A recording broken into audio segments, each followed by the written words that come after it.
December 1989. Romania stood on the edge of history. For 24 long years, Nicolae Ceaușescu ruled with an iron fist.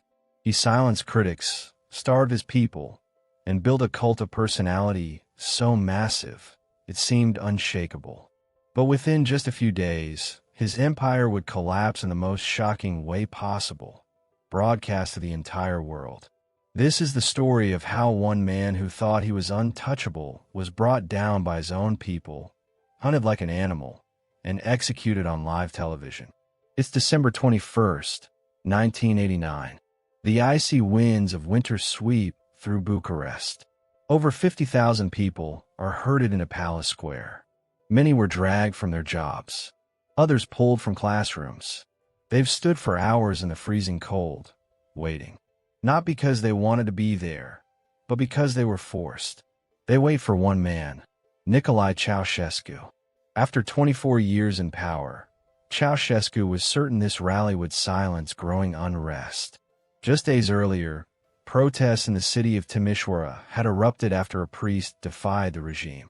The protests spread like wildfire, and when soldiers opened fire on civilians, killing hundreds, outrage ignited across the country. Now, Ceaușescu steps onto the balcony of the Central Committee building. He raises his hand, confident as ever. He's about to make the biggest mistake of his life. At first, it looks like every other speech.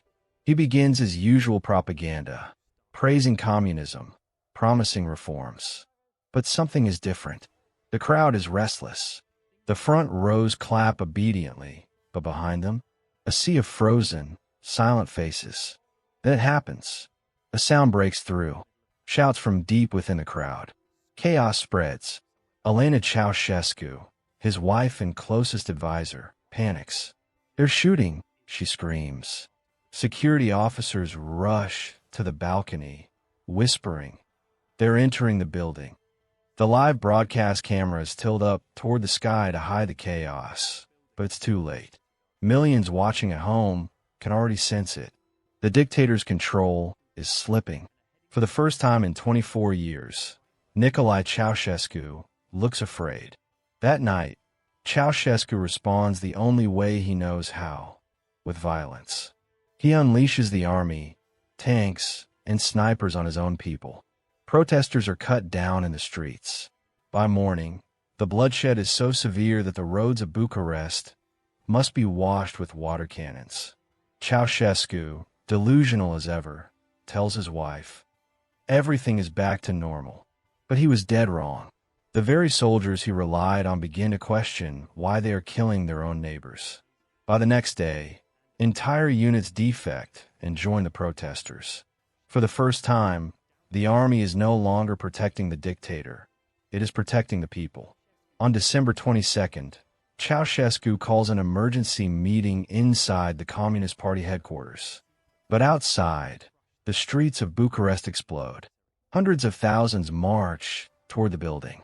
Their chants thunder through the walls. Down with Ceaușescu. Freedom. Panic sets in. Guards rush the couple to the rooftop. A helicopter waits.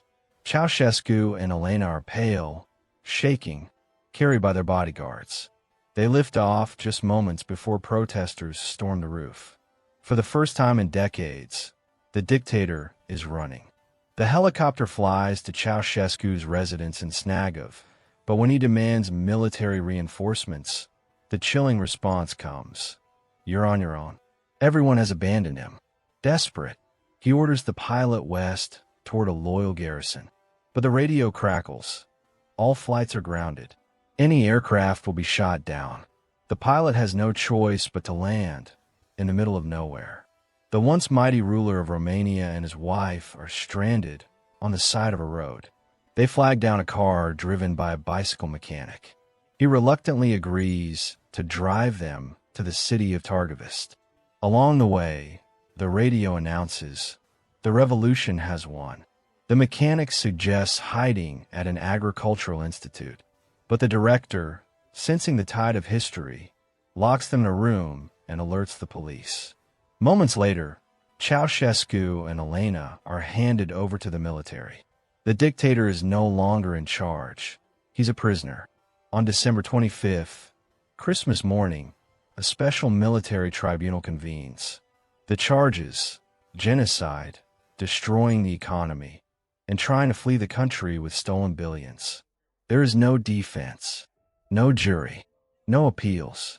The trial lasts just 2 hours. Ceaușescu laughs, calling it illegal. Elena ran to the judges. But the verdict is clear: guilty. The sentence? Death. Effective immediately. Soldiers tie their hands. They beg to die together. Their request is granted. Dragged into a courtyard, the couple protests, claiming they won't run. But orders are orders. Elena cries and curses.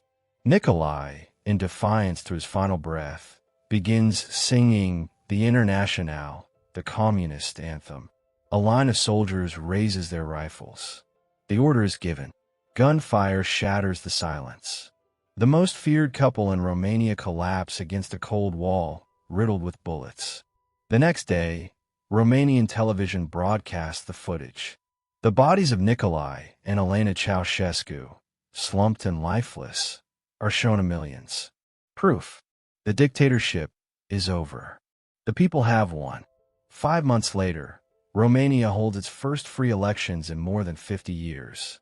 In the decades that follow, the nation joins NATO, enters the European Union, and rebuilds from decades of suffering.